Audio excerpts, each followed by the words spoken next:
The perfect illusion.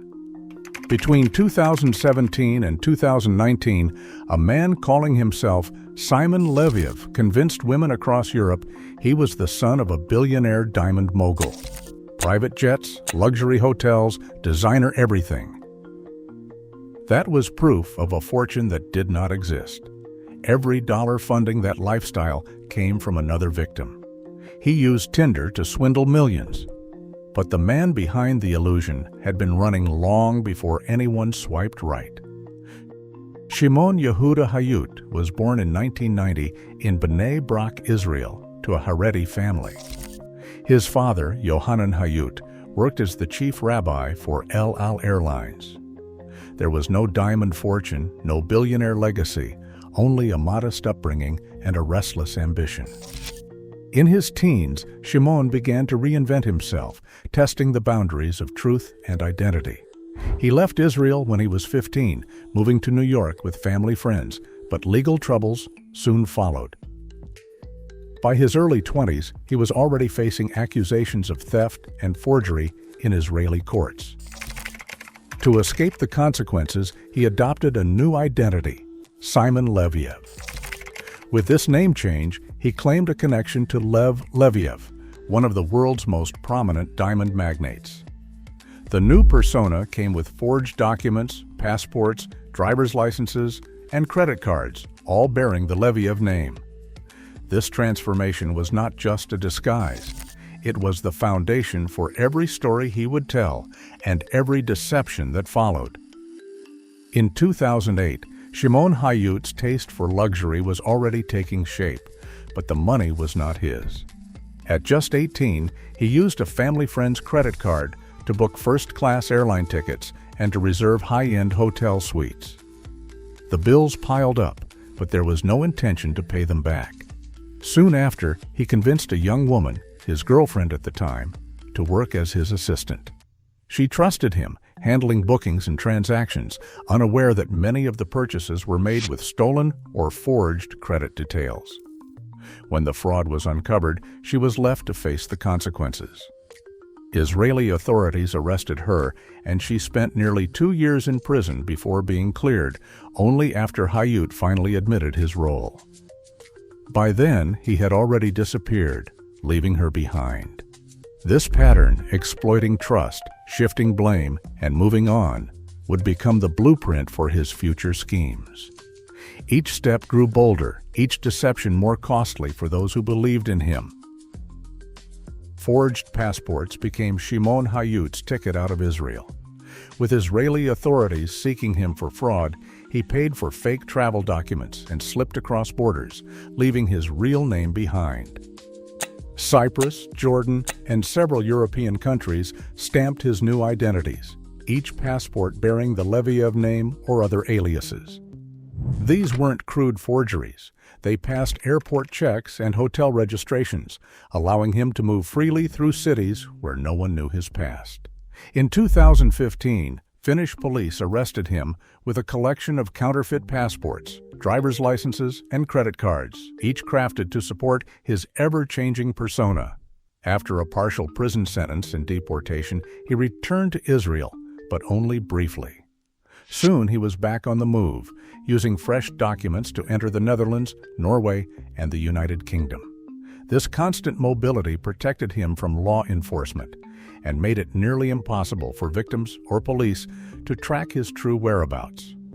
Groundwork was set for a new kind of operation, one that would span borders and rely on the illusion of untouchable wealth.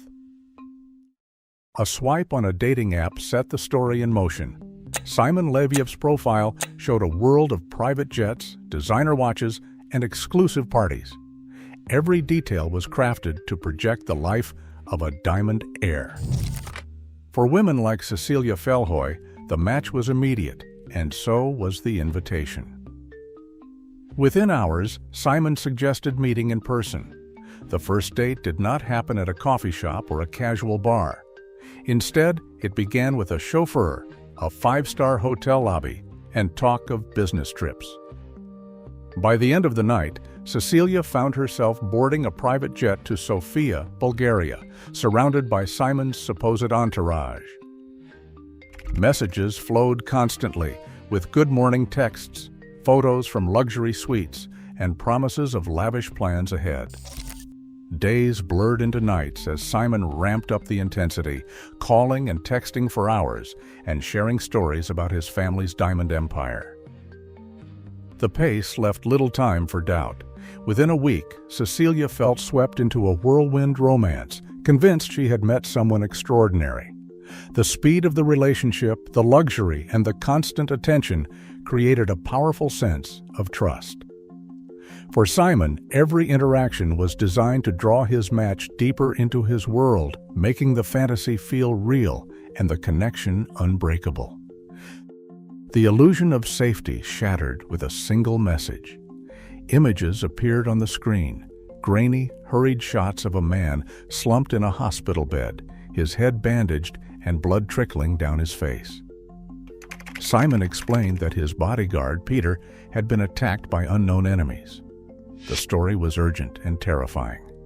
He described being chased through city streets, forced to hide, his accounts suddenly frozen by the bank for security reasons. Each detail was delivered with frantic texts and voice notes, the language spiraling into panic.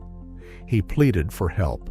"I need you to send money," he wrote, promising it was only a temporary fix, just until my accounts are released.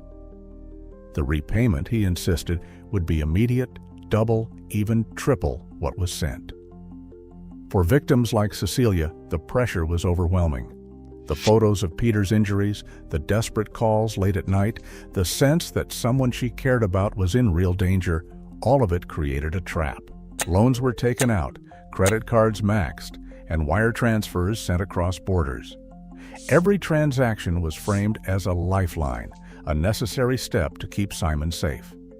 The cycle fed on fear and loyalty, turning affection into a weapon. Each new crisis demanded more, always with the promise that relief was just around the corner. Money moved in a tight, relentless circle. When Simon Leviev promised a new companion a weekend in Paris or a flight to Mykonos, the funds rarely came from his own account. Instead, the wire transfer that paid for the private jet or the luxury suite often originated from a different woman, one who believed she was helping him survive a crisis. As soon as one victim sent cash, Simon used it to impress or reassure another, booking five-star hotels, ordering champagne, and posting proof of his supposed wealth online. The cycle was constant. New loans paid for old debts, each promise of repayment fueling the next request. Sometimes a single day's spending spanned multiple countries and bank accounts, with transfers routed through intermediaries or shell companies to avoid detection. Simon maintained several relationships at once, each woman convinced she was his only lifeline. In reality, their money kept the illusion alive for others. The operation balanced on timing and secrecy. If a single payment stalled, the entire facade risked collapse. The illusion of endless wealth was, in fact, a fragile loop held together by trust, urgency, and a steady flow of borrowed cash. In June 2019, Greek police detained Simon Leviev at Athens International Airport, marking his capture. He carried a forged Israeli passport and several fake documents, ending months of pursuit by authorities across Europe. The arrest followed a coordinated investigation involving Interpol, Finnish and Israeli police, and a team of Norwegian journalists from VG. Their exposé, published earlier that year, had pieced together victim testimonies, financial records, and travel documents connecting scams in Norway, Sweden, and the Netherlands. After extradition to Israel, Leviev faced sentencing for earlier fraud convictions. International coverage exploded as the story broke, turning a once-hidden scheme into front-page news and prompting new questions about cross-border policing and accountability. Victims are still paying for Simon Leviev's crimes. The estimated losses reached $10 million, with debts lingering long after the headlines faded. While dating apps like Tinder and Hinge banned him in 2022, there has been little progress on restitution. Most victims have recovered nothing. Leviev, meanwhile, has returned to social media, promoting business ventures and selling personalized video messages, openly profiting from the notoriety his scams created. No court order has forced him to repay the stolen money. For those he targeted, the damage is not just financial, it is a daily reminder that justice in this case remains unfinished. Dating apps now drive millions of connections, but they also open doors for deception with few safeguards. As digital trust becomes currency, the cost of misplaced faith is higher than ever. The illusion fades, but the risk remains. How well do we really know the people we swipe right on?